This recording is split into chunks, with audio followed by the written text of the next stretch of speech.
নমস্কাৰ, আজি 11 জানুৱাৰী 2025 শনিবাৰ দিনটোৰ কেইটামান গুৰুত্বপূৰ্ণ খবৰ লৈ আহিছো। সম্পন্ন হল অসম চৰকাৰৰ কেবিনেট বৈঠক। কেইবাটাও গুৰুত্বপূৰ্ণ সিদ্ধান্ত সদৰি কৰিলে মুখ্যমন্ত্ৰী হিমন্ত বিশ্ব শৰ্মাই। শুকুৰবাৰে অনুষ্ঠিত হল অসম চৰকাৰৰ কেবিনেট বৈঠক। বৈঠকৰ অন্তত সংবাদমেল সম্বোধন কৰে মুখ্যমন্ত্ৰী হিমন্ত বিশ্ব শৰ্মাই। অসম কেবিনেটৰ সিদ্ধান্ত অনুসৰি ডিব্ৰুগড় প্ৰস্তাৱিত বনভূমিক ৰাজগাঁৱলৈ ৰূপান্তৰ কৰা হ'ব। খিলঞ্জীয়া লোক থকাৰ বাবে উচ্ছেদ নকৰাৰ সিদ্ধান্ত গ্ৰহণ কৰে কেবিনেটে।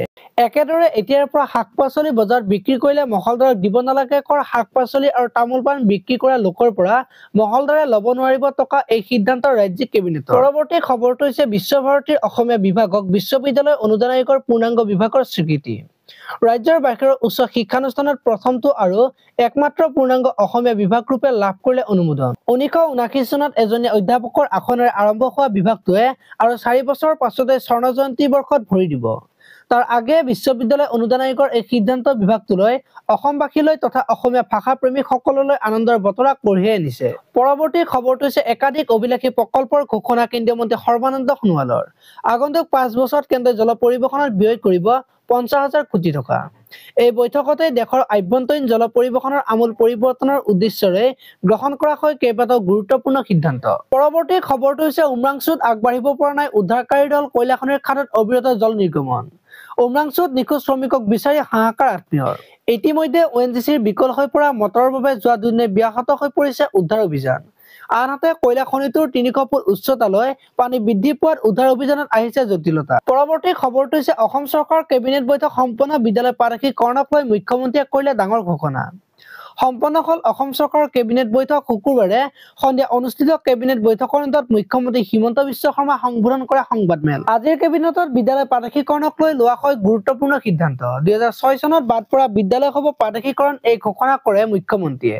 বিদ্যালয় প্ৰাদেশিকৰণৰ বাবে মন্ত্ৰীৰ 3জনীয়া কমিটি গঠনৰ বাবে অনুমোদন জনায় অসম কেবিনেটে। শিক্ষামন্ত্ৰী ডক্টৰ ৰণোজ পেগুৰ নেতৃত্বত কমিটি গঠন কৰা হ'ব বুলি সদৰি কৰে মুখ্যমন্ত্ৰীয়ে। পৰৱৰ্তী খবৰটো হৈছে 17 ফেব্ৰুৱাৰীৰ পৰা আৰম্ভ হ'ব বিধানসভাৰ বাজেট অধিৱেশন। বাজেট অধিৱেশনৰ প্ৰথম দিনৰ কাৰ্যসূচী হ'ব কোকৰাঝাৰত। পৰৱৰ্তী কাৰ্যসূচীসমূহ অনুষ্ঠিত হ'ব দিছপুৰত। পৰৱৰ্তী খবৰটো হৈছে জিনপিঙৰ সৰ্ববৃহৎ নদীবান্ধক প্ৰতিহত কৰিবলৈ সাজু ভাৰত। চিয়াং নদীৰ বান্ধে চীনৰ বৃহৎ প্ৰকল্পৰ প্ৰতিৰোধ কৰিব। এই বান্ধটো ৰাষ্ট্ৰীয় সুৰক্ষাৰ উদ্দেশ্যে নিৰ্মাণ কৰা হ'ব।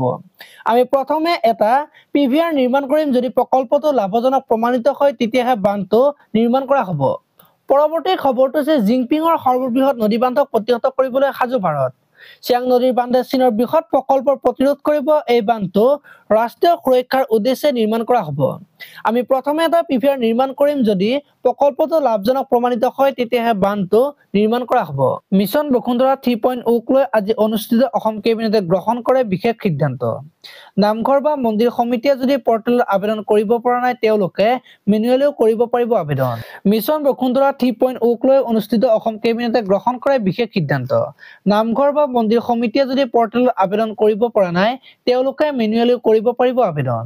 30 জানুৱাৰীলৈ মেনুৱেলি আবেদন কৰিব পাৰিব। এই ব্যৱস্থা ব্যক্তিৰ ক্ষেত্ৰত প্ৰযোজ্য হ'ব। এই ব্যৱস্থা স্কুল, কলেজ, ৰাজহুৱা অনুষ্ঠানৰ ক্ষেত্ৰত প্ৰযোজ্য হ'ব। পৰৱৰ্তী খবৰটো হৈছে মহাকুম্ভ মেলা 45 কোটিৰ ভক্তৰ সমাৱেশ চলিব 10,000 বিশেষ ৰেল।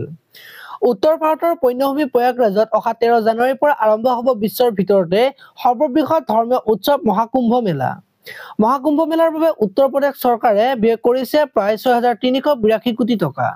আজিলৈ ইমানে। আপোনালোকে যদি চাই ভিডিঅ'টো ভাল পালে তেতিয়াহ'লে লাইক কৰিব আৰু এনেকুৱা ধৰণৰ খবৰবোৰ পাই থাকিবলৈ চেনেলটো ছাবস্ক্ৰাইব কৰি বেল আইকনটো প্ৰেছ কৰি দিব। ধন্যবাদ।